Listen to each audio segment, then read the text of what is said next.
Hello बच्चों, let's see this question and the question is choose the correct statements with respect to cell division. यानी कि यहाँ नीचे statements दिए हुए हैं, आपको करेक्ट स्टेटमेंट चूज करने हैं बट सेल डिविजन को ध्यान में रखते हुए। ऑप्शन स्टेटमेंट्स हैं आपके। ए, सेल डुप्लीकेटेड जीनोम, बिल्कुल सही है। सेल अपना जीनोम डुप्लीकेट करता है तभी जाके वो दो इक्वल सेल डिवाइड करता है। B, synthesize the other constituents, yes, protein, RNA, cell organelle, ये सब भी वो सिंथेसाइज होते हैं। C, the events of cell division are under genetic control, बिल्कुल एक कंट्रोल्ड मैनर में आपकी सेल डिवीजन होती है। D, M phase starts with increase in number of cell organelles and decondensation of chromosomes. तो ये कह रहे हैं कि एम फेज के अंदर यानी कि माइटोसिस फेज के अंदर number of cell organelle increase होते हैं, यहाँ से स्टार्ट हो, और डीकंडेंसेशन ऑफ क्रोमोसोम होता है।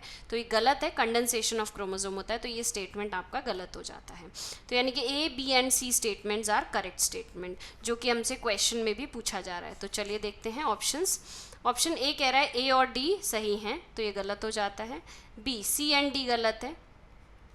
सी, ए, बी, डी, तो जहाँ पे भी डी दिया होगा वो तो गलत ही हो जाएगा क्योंकि डी स्टेटमेंट गलत है। तो ऑड वन आउट से भी आप आंसर निकाल सकते हैं।